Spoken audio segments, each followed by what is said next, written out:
आपको भी लगता है डरावनी यादों को भुलाने का वैज्ञानिक ने खोजा यह तरीका? बुरे और डरावने अनुभव भुलाए नहीं भूले जाते। इनकी याद इंसान को डराती रहती है, मगर वैज्ञानिकों ने एक ऐसा तरीका खोजने का दावा किया है जिसके जरिए बुरे पलों की यादों के प्रभाव को धुंधला किया जा सकता है।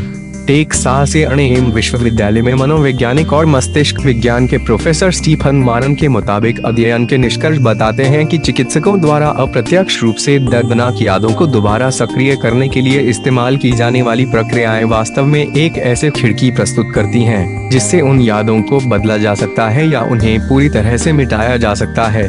डर के प्रतिक्रिया कम हो सकती है। चिकित्सकीय थेरेपी में अक्सर कटु अनुभवों की दर्दनाक यादों को सुरक्षित रूप से फिर प्राप्त करने के लिए काल्पनिक रिमाइंडर को उपयोग किया जाता है। उदाहरण के तौर पर मारन ने बताया कि एक तात्कालिक विस्फोटक उपकरण से घायल एक पूर्व सैनिक को आघात का संकेत फिर से अनुभव करने के लिए कहा जा सकता है। इसके लिए नकारात्मक परिणामों के बिना विस्फोट और रोशनी और उससे जुड़ी ध्वनियां सुनाई जा सकती हैं। इसके पीछे विचार यह है कि इस एक्सपोजर थेरेपी के माध्यम से डर प्रतिक्रियाओं को कम किया जा सकता है।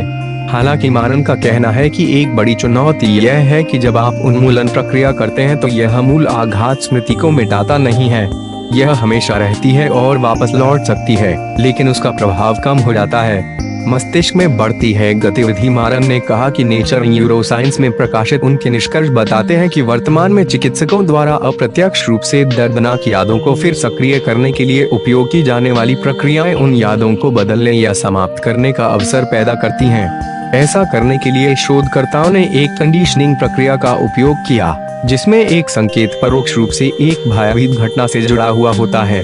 जब संकेत को बाद में प्रस्तुत किया जाता है तो यह अप्रत्यक्ष रूप से घटना की स्मृति को पुनः सक्रिय करता है और स्मृति के लिए महत्वपूर्ण मस्तिष्क क्षेत्र हिप्पोकैम्पस में गतिविधि को बढ़ाता है।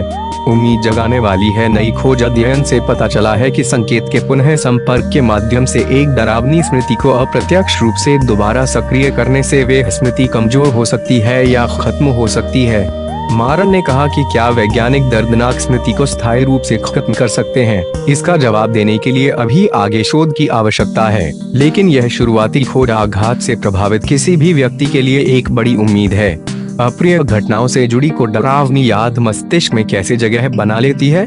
कैलिफोर्निया विश्वविद्यालय के शोधकर्ताओं ने इसका जवाब तलाशने की कोशिश की है। एक माउस मॉडल का उपयोग करते हुए शोधकर्ताओं ने डर की स्मृति के गठन का प्रदर्शन किया, जिसमें मस्तिष्क के दो क्षेत्रों हिप्पोकैम्पस और एमिगडाला के बीच तंत्रिका मार्गों को मजबूत करना शामिल था। हिप्पोकैम्पस एक विशेष संदर्भ में प्रतिक्रिया करता है और इसे एन्कोड करता है, वहीं एमिगडाला भय प्रतिक्रियाओं सहित आक्रामक व्यवहार को ट्रिगर करता है।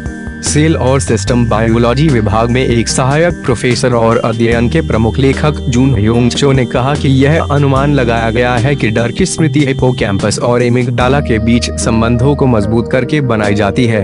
इन दोनों के कनेक्शन को कमजोर करने से बुरी यादें घट सकती हैं। क्या है डर? डर दरअसल मस्तिष्क से जुड़ा होता है। जब लोग कुछ ऐसा करते हैं जो उन्हें डराता है तो मस्तिष्क में हाइपोथैलेमस, सहानुभूति तंत्रिका तंत्र और अधिवृक्क कॉर्टिकल सिस्टम को रसायनों की एक श्रृंखला जारी करके प्रतिक्रिया देता है। इससे छोटे छोटे कामों पर भी ध्यान केंद्रित करना मुश्किल हो जाता है और दिमाग डर से घिर जाता है। सहानुभूति तंत्रिका तंत्र में एड्रेनालाइन की तरह तनाव हार्मोन रिलीज करने के लिए संकेत भेजे जाते हैं।